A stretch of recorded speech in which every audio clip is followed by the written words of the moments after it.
Welcome back to The Artist Connection, and in this video you're going to hear some exclusive stories from Freddy Negrete on some of his early Flash and also how he created one of his most popular tattoo designs, Smile Now, Cry Later. Now before we get into the interviews, I wanted to give a little context on how I even got this footage and also why it's been so long since I've posted a video, but frankly if you don't give a fuck about any of that, you can skip to this timestamp where the interview starts.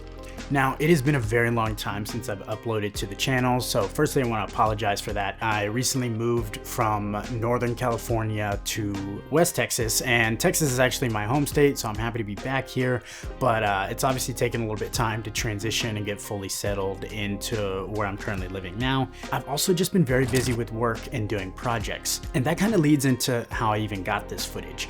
For those that don't know, I am a full-time freelance videographer, and I've been working in the tattoo space for about the past 7 to 8 years or so. I was working on a project last year with Carlos Torres and his shop, The Raven and the Wolves. They put on an annual art show, and last year's show was dedicated to Freddy Negrete, and it was dedicated to his famous Flash, Smile Now, Cry Later. So the interviews that you're about to watch are from those interviews that we were gathering to do promo for the art show, and then that eventually led to the art show itself that took place in October of 2024. If you search Smile Now Cry Later, whether it be Google or Instagram, you can literally see hundreds, if not thousands, of people's rendition of Freddy's original Flash that he created. The last thing I want to talk about before we go into the interviews is that these recordings took place in, I want to say around mid-2024. Now, this took place before the passing of Jack Rudy. Jack Rudy is about as OG as it gets within the tattoo world, and his story and Freddy's story are deeply intertwined, so you're going to hear him bring up Jack's name quite a bit. I was very fortunate to work with Jack a few times over the years, and he was such a great person and one of the most influential tattooers ever. So I'm not going to dive into the full history of Jack, but if you don't know about him, please research him as much as you can. At some point I'll definitely do a video that's completely dedicated to Jack and his history and involvement in the tattoo space, but I just want to give that caveat before going in. With that being said, here's the interviews. Please enjoy, and I'll be back one more time to close this video out. You know, I guess professionally I started 1977. So, all right. So, my name is Freddy Negrete. I've been tattooing professionally since 1977. Of course, I started way before then in the California institutions and in the streets of my neighborhood. Maybe I started around 1970. One of the great things that we've done is we got Ed Hardy to release my old Flash. So some of the Flash sheets that I did for Good Time Charlie's Tattooland in East LA, he kept them.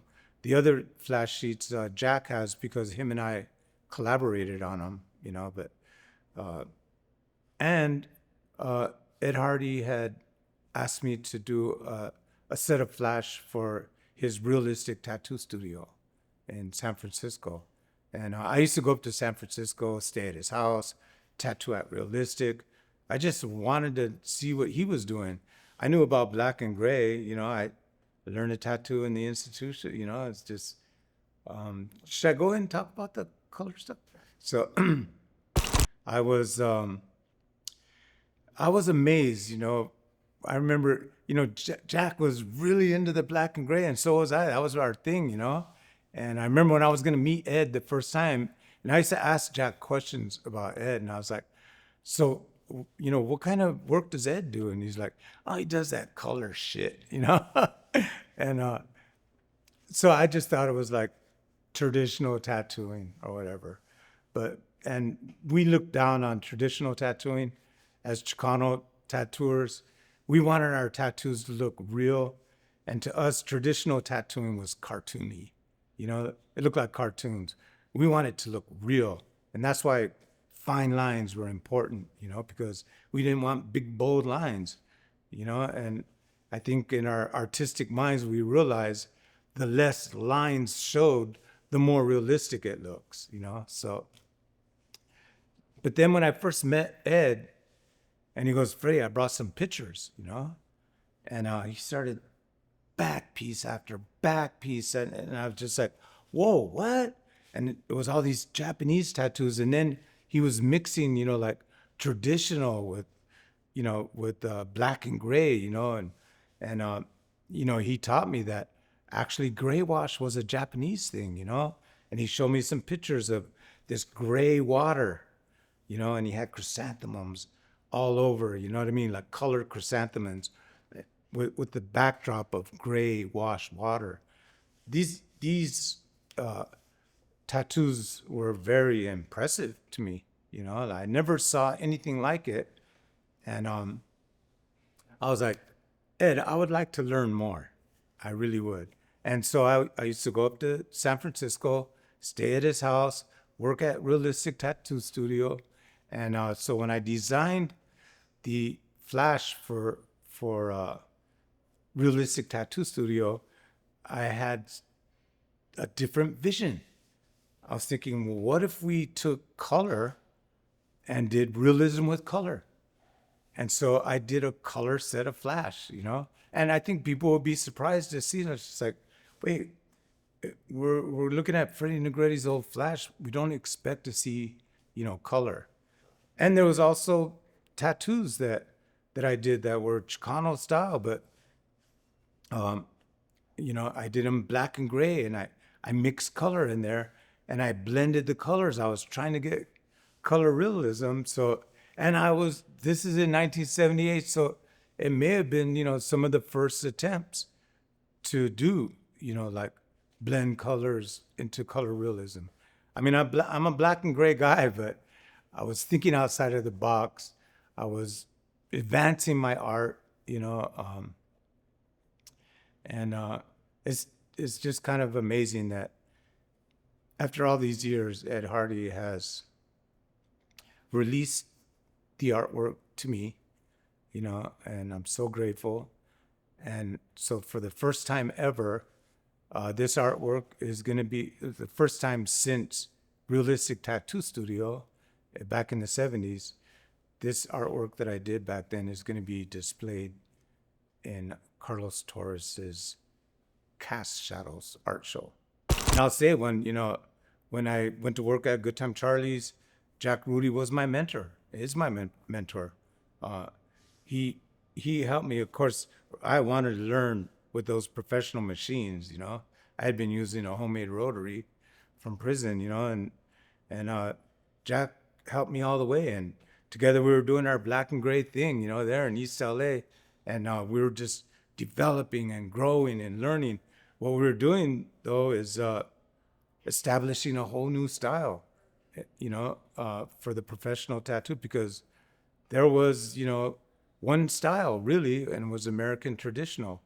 And I'm not saying that we were the first ones to ever do fine line. Every time I say we originated this or we were the first ones, somebody would say, hey, did you know about so-and-so in the 1920s, doing fine line, black and gray? It's just, but we were doing our thing, which was different because it was Chicano style. And it originated in East LA, and it originated in the California prison system. And it was a style of art that came from our Chicano experience in the barrio, and other things like dress and cars. And, there's also the negative part, the gang banging and the violence and the death, so, which is kind of what for me, the Smile Now, Cry Later, so when I first did that stationery with the Smile Now, Cry Later, I was actually going through a magazine and I saw a little ad for an acting workshop. And then there was a comedy tragedy right there, And my favorite song at the time was Smile Now, Cry Later. Smile now, cry later. And I saw that and I was like, oh, okay.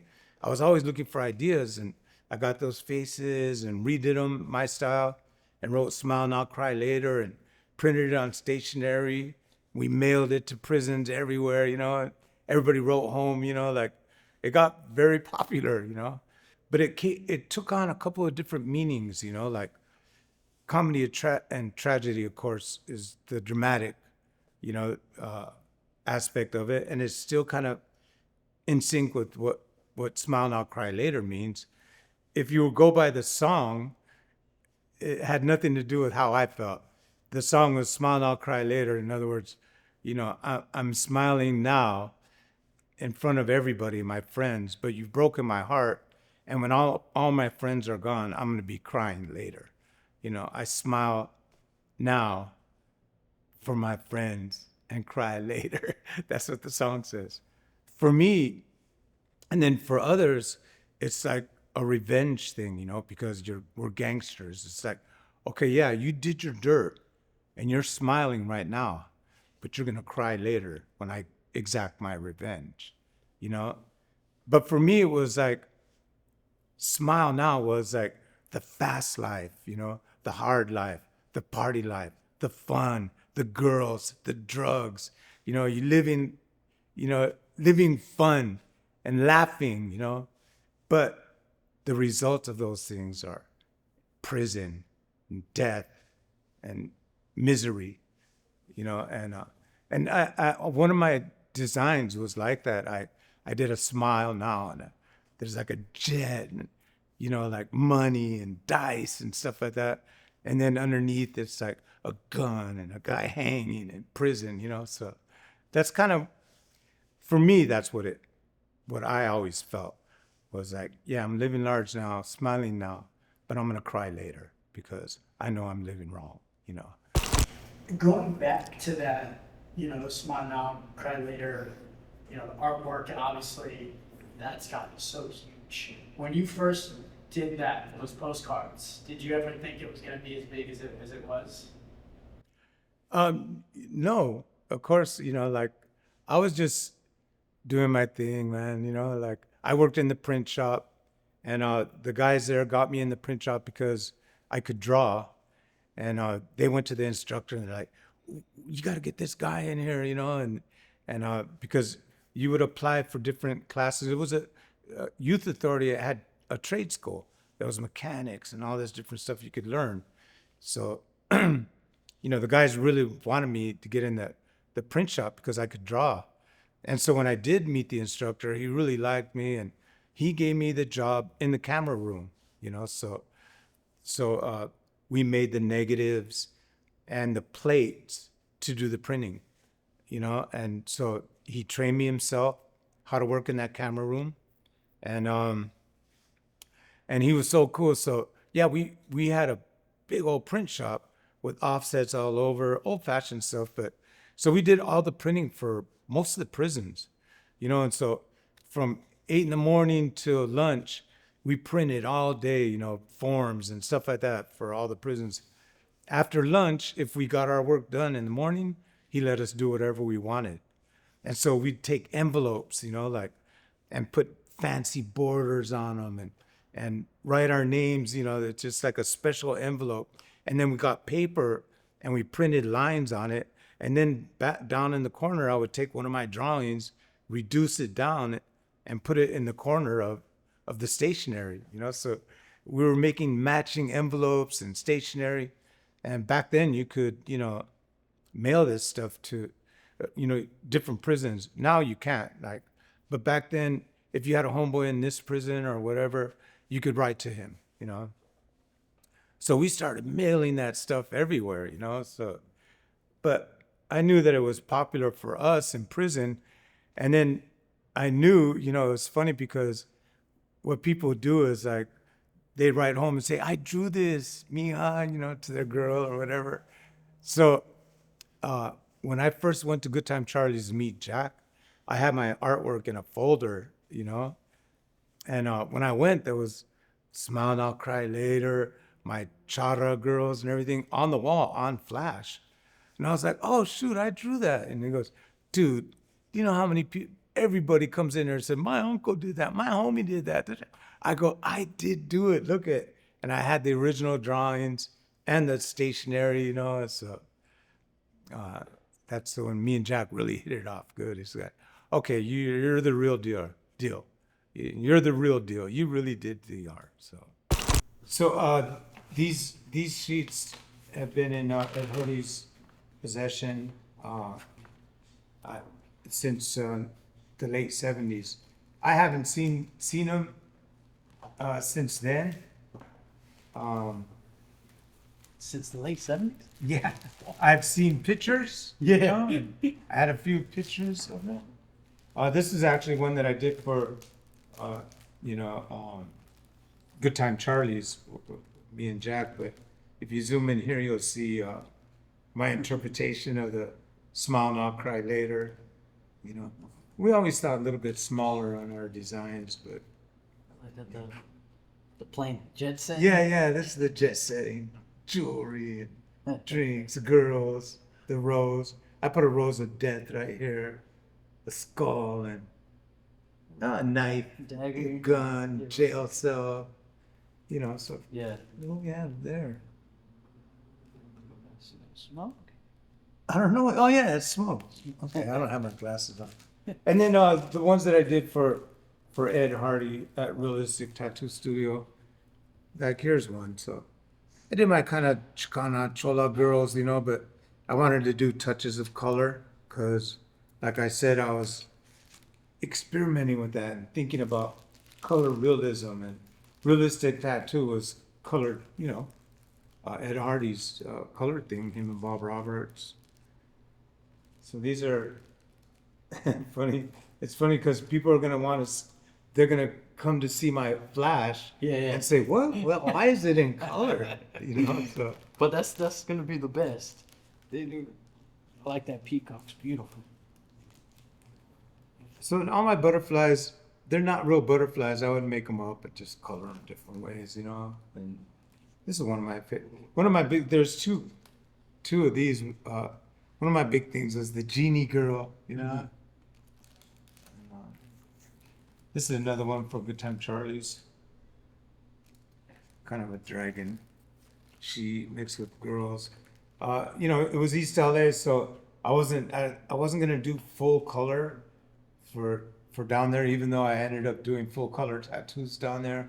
So I thought, oh, I'll put just a little bit of blue, you know. This is my favorite one. This dragon on the girl, the blue girl. Did it pick up with color? Did like the East LA crowd like start being like, oh man, I want color now? Yeah, people did whatever I wanted to do on them, actually. Really? Yeah. All right. So, Yeah. and then you know, I still no. Well, let me take that back because still mostly people wanted black and gray because they wanted their tattoos to look like they were done in prison. Yeah. But I found certain people where it's like, hey, let's do color. You know, like I got this trucker guy that owned a trucking company. You know what I mean? He didn't care about black and gray. Yeah. And he was like, yeah, let's do it. And I did that color back piece on him, you know. So. And then here's some butterflies, but there's still one more sheet of flash that's coming. But it's just an honor for me to have these here. And, you know, it's 1978. Most people were only maybe 1 year old or not even born yet. You know? I was 1 year old. So, yeah. Wow, it's just a few So, months old. It was a pivotal time in the development of Yeah. our industry. You know? Uh-huh. So it was an honor for me to be a part of that Yeah. and have a part of what I did Uh-huh. on display here. Yeah. Did you tattooed here in Long Beach, right? No. No, Okay. at the Pike. Yeah. No, I came and got tattooed, Okay. and you know, I hung out at the Pike in my gangster days. Uh-huh. That was one of the places that everybody would go. We'd go to the homeboys, end up getting in a gang fight. Yeah. You know what I mean? But Yeah. I remember the atmosphere of the tattoo shops. It's like there was like 7 or 8 tattoo shops, but man, they were just going. Yeah. Everybody was tattooing, and people were like, "Hey, I'm next," you know, just like. Yeah. I remember it was quite a scene. You know, it was quite a scene.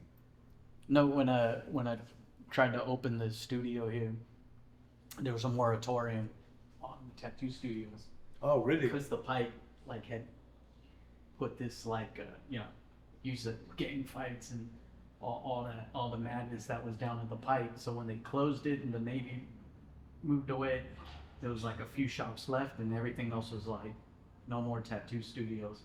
And you know, like the years went by, and when I tried to open a studio, they were like, well, there's laws in place, but we know times have changed. You just got to jump through these hoops. So Right. that became like a pain in the butt. And then as you seen, like I'm not very good at talking in public. And I had to go in front of the city council and like this like stadium thing, and you're like sitting down here looking up at the panel of like of city people and feel like you're being judged. But you know, ultimately they were all like all in favor for it. But it's just funny how you mentioned the madness of the pipe, and then when I tried to open the studio, like, wow. Oh yeah, I'll bet. I mean, like I said, my gangbanging days, you know, Yeah. the Pike is where we would come. Really? Okay. Yeah. and the tattoos going on and stuff. But it was wild. Yeah. I can't remember coming to the Pike and not getting in some fight. Yeah. You know what I mean? There's always cops there, just like, and at the same time there was a bunch of people having fun. Uh-huh. You know, on the rise and Yeah. playing the game. Yeah. It was a wild, wild place. You know? Yeah. Then I remember years later, Jack and I would buy machines from Colonel Todd and Bob Shaw at Bob Shaw's Burt Grimm's shop. Yeah. You know? Uh-huh. So, and things had really changed, you know, down there a lot. There was maybe 4 tattoo shops, and a lot of the rides were closed. It didn't have the same vibe. You know what I mean? Yeah. And I remember me and Jack, one of the times we went down there, he was going, "Hey, listen, I want a corn dog. Oh, let's get a corn dog." And then we went to this place, and I go, "Oh, dude, they got steak here." And he goes, "You don't eat steak here, man. You eat a corn dog, man." I go, "Shit." I ordered the steak, and I got food poisoning. Oh shit. And I got the sickest food poisoning I've ever gotten. Yes. Jack was like, "See, corn dogs." Told you. I hope you enjoyed those interviews. I know I did, and it was such a pleasure to work with Freddy last year, not just on that project, but on multiple other projects. And he is just a wealth of knowledge when it comes to tattooing, and he created so much tattoo history himself that it's super cool to hear it come directly from him and just that time period within the tattoo space. If you want to learn more about Freddy and his life story, you can check out a full interview that I will leave in the description from the Soft White Underbelly channel. I want to say it's over an hour, and it just goes into a lot more detail if you are interested in learning more about Freddy. I would also greatly appreciate it if you gave this video a like, subscribe, shared with a friend, did anything. If you haven't already, check out some of the other videos on the channel, and I'll see you guys in the next one.